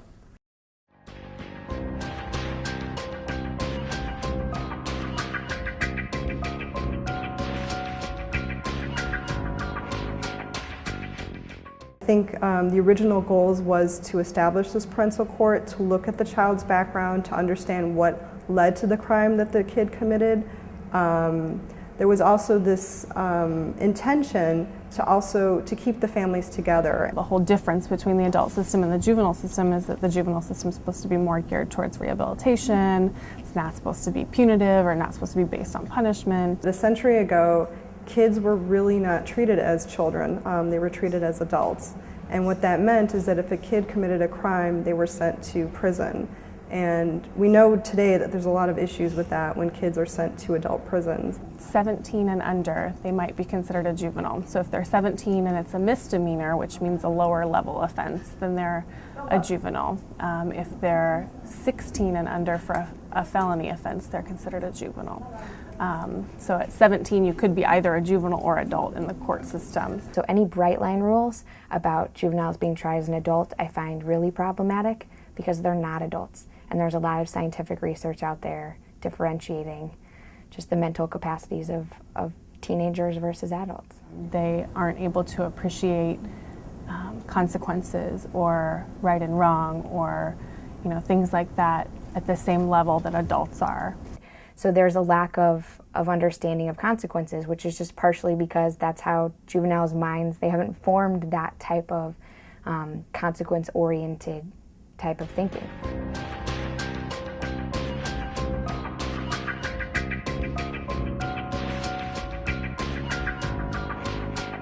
I think if you were to ask 17-year-old African-American males in Chicago if they've ever been stopped by the police, most kids are going to say yeah, even if they weren't doing anything wrong, even if they weren't arrested.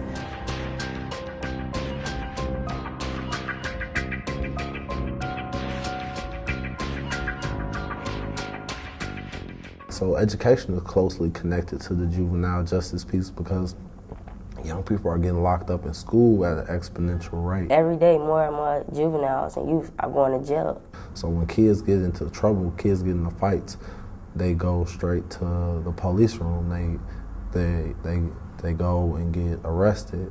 And they end up in the detention center. We call that the school to prison pipeline because kids are going straight from school to jail. The lower class get forgot about. We get the worst education. We get the worst teachers, we get the worst jobs, and they expect us to make a miracle out of nothing. You can't ignore the fact that the vast majority of kids that are down at the juvenile court and that are locked up in the juvenile detention center are young African American males that are coming from, you know, lower income households. And I think it sort of affects it on both sides of things, because I think that being a young African American male in Chicago makes you more likely to get stopped by the police, whether or not you're doing anything wrong. I think that we are at a critical point right now where the system is at a breaking point, where we have a lot of kids who are on the inside and a lot of marginalized groups are overrepresented in the system right now. And so we need to kind of break through that cycle and try and imagine a new system or abolish it and come up with something new to really help the future, to help kids. There definitely needs to remain and be even more of a focus on rehabilitation and not just on punishment, because so many kids just get caught up and keep coming back and keep coming back. A child needs to have a future outlook. A child needs to be protected. I wish that there was better education in schools in terms of saying, hey, this is what this actually means, and these are the consequences that are coming. I think I would want there to be more involvement in terms of finding out from youth what would really work and what would help and what would prevent them from getting involved in the first place or from getting involved again if they do get involved. There are youth working all over the nation on juvenile justice issues, closing down detention centers just like we're trying to do here in Chicago, fighting to make reform, trying to change laws that criminalize youth for being youth. So there are a lot of ways youth can get involved. People in communities knew their rights and were more educated, and knew what a cop could and couldn't do. I mean, I feel like that would eliminate a good part of the problem. I think if we don't fight for ourselves, no one will. And if we don't support the organizations and whatnot that's trying to make a change, trying to make a difference, then, well, we don't have a right to say anything about when things don't change. So much attention is being put on the negative and what youth aren't doing or the bad that we are doing, but not enough attention is being put on all of the positive things that young people are doing. Because young people are doing this work everywhere.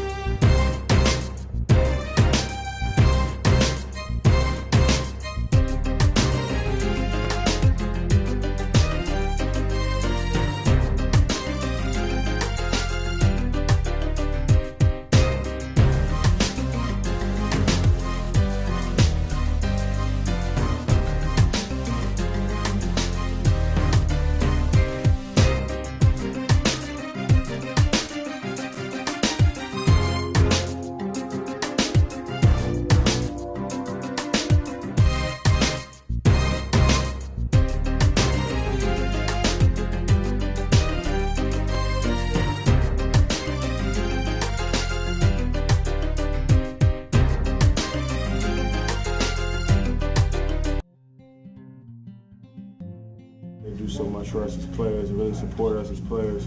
Least we can do is give back and show them that we care. I see real important values in growing up in a tight-knit community. I think that helping is contagious. Once you do it, many more will follow. The doors you open and close today are the stepping stones for you tomorrow. Basketball is not who I am. Basketball is what I do.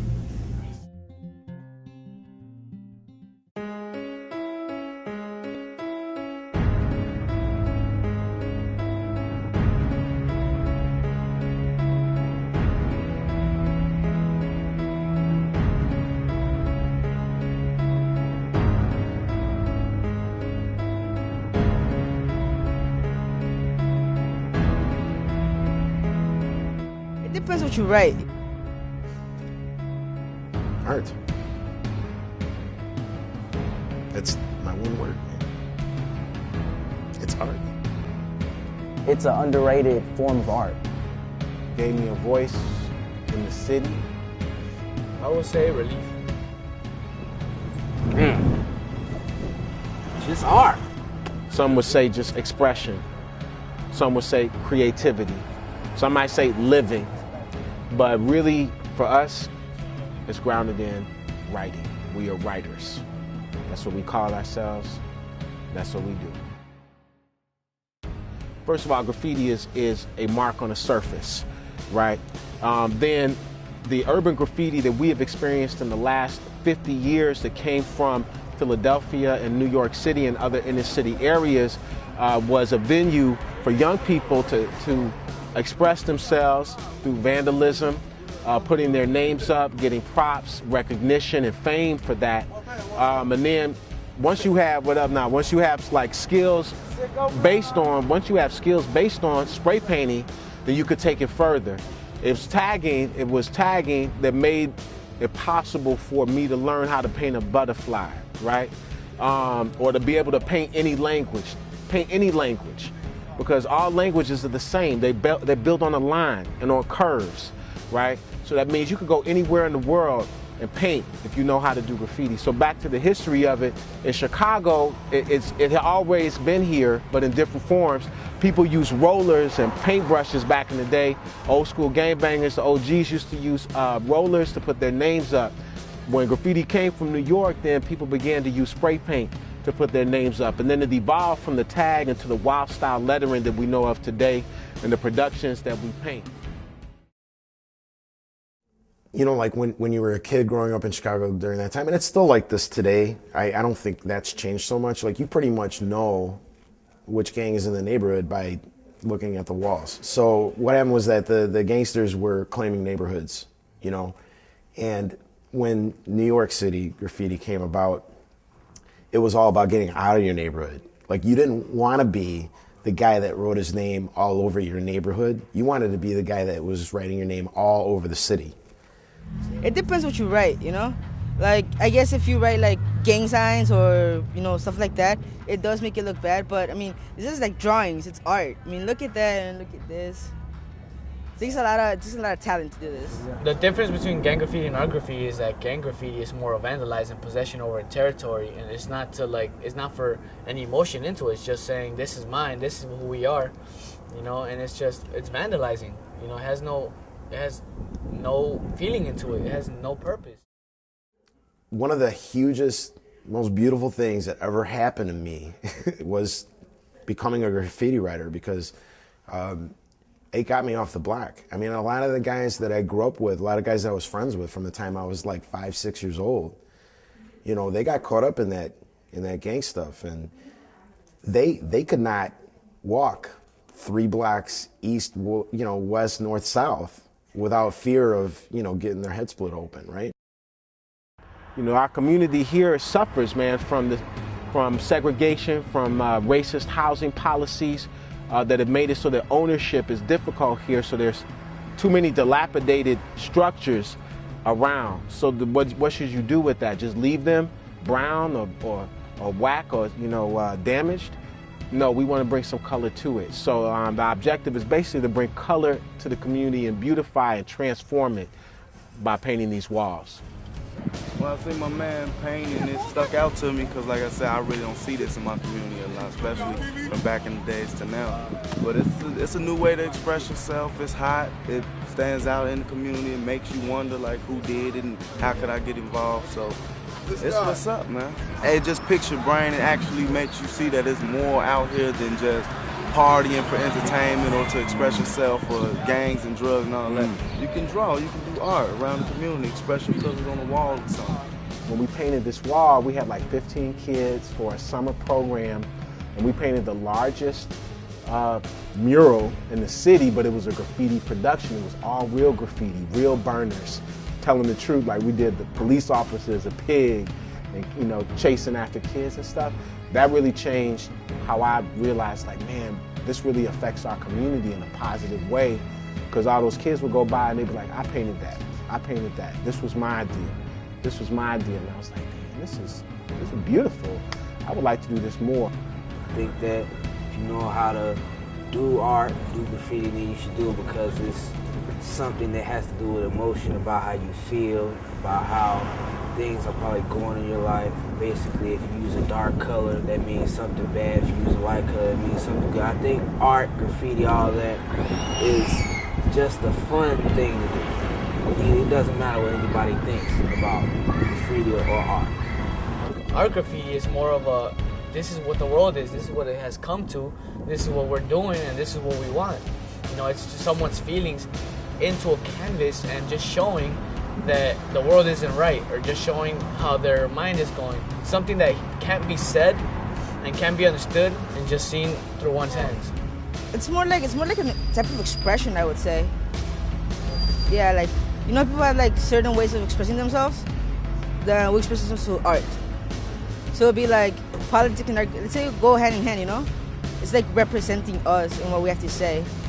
But we don't have a word, you know, they don't take our word, so might as well show them, right?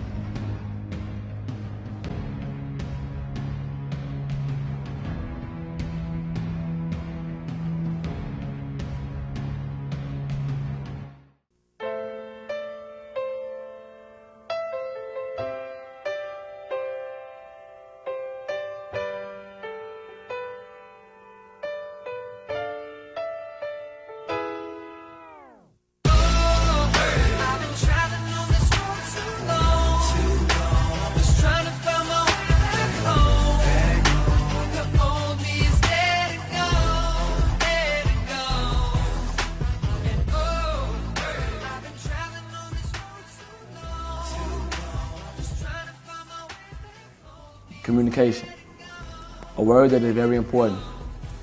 Dealing with any type of relationship, the communication is the key to success. Parents, sit down and have a talk with your children. It will make a big difference. The clock is not just an object, it's motivation.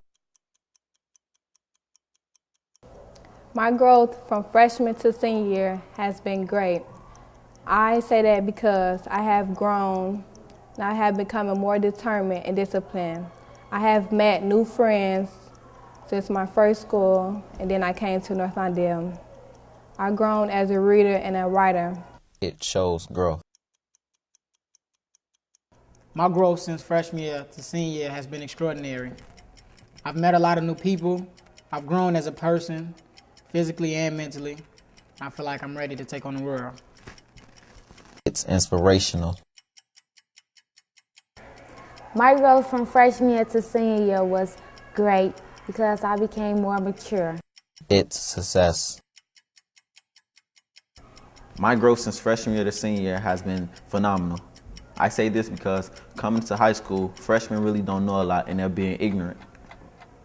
Over my 4 years, I have had good friendships and bad friendships, but I learned from them.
Michael Ingram. And Uncle Vontae Sneed. And we're here at West House for the first annual Hoops High Free Throw Classic. Check us out every Saturday at 8 p.m. on Channel 19 KNTV.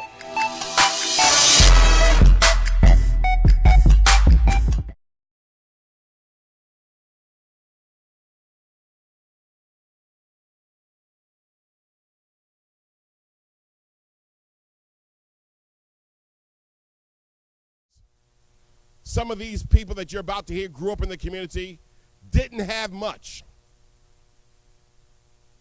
but they got to the finish line, and they've done quite well. So your possibilities of going far are strictly limited if you don't graduate from high school, and it's not easy. I tell people I'm proud of being from Cabrini. There are people who have expectations of what that looks like. I was homeless when I was 16 years old. No. Yeah, and I lived in shelter after shelter. I worked a job, went to high school, and spent my nights in shelters.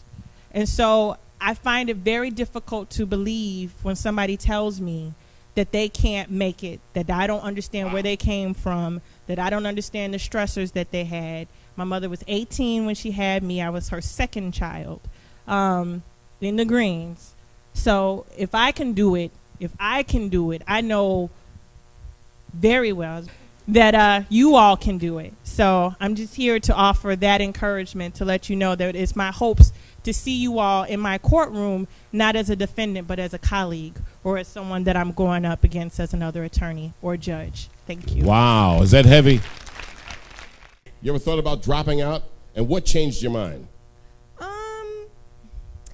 Well, I never thought about dropping out of high Good for school, you. but I've always thought about dropping out of college because sometimes it could get pretty difficult, especially you're a full-time student taking 15 credit hours and plus working a job or two, it becomes very demanding of your time, and you can't get to hang with your friends as much, and you don't get to enjoy your time as much as being an adult.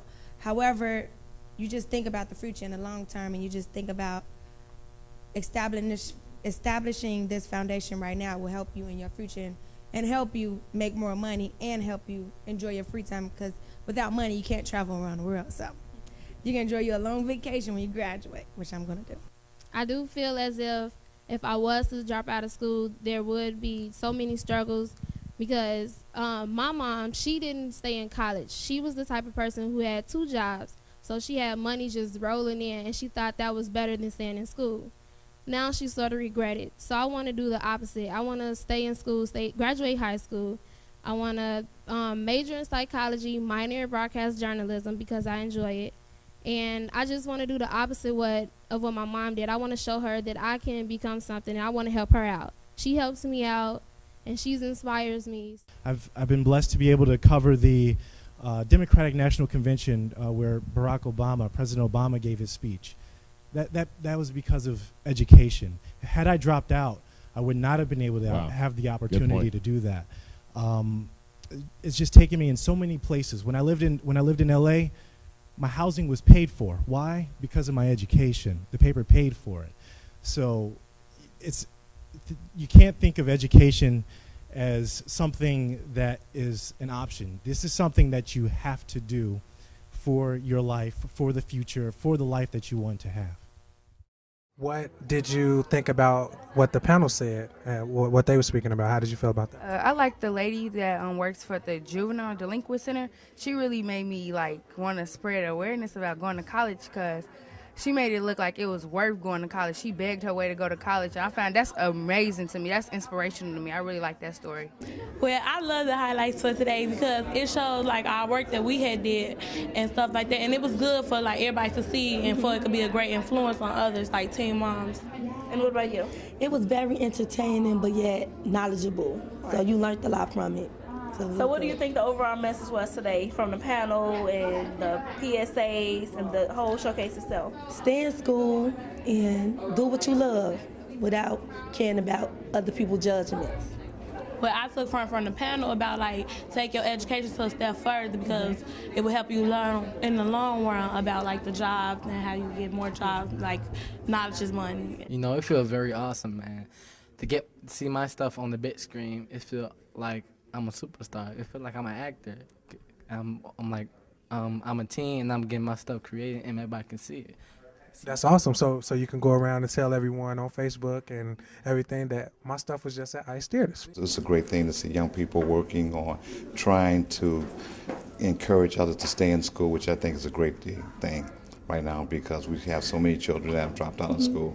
And as I ride through the neighborhood, because in the Inglewood areas where I grew up, and I see a lot of the young men and young girls that I know they should be at school during the time of school days, but they're not in school. It's a lot of people that are not graduating and that's just dropping out of school and not continuing their education as far as going into college and, pursuing their dreams and things. And I just think that, by having this initiative and having students going on to college will just be better for our society, better for the next generation, because there's just so many people just dropping out of school, having children at an early age, and it's not what we need as a society. So by having them have this, organization to come up and motivate young children these days, it's what we need.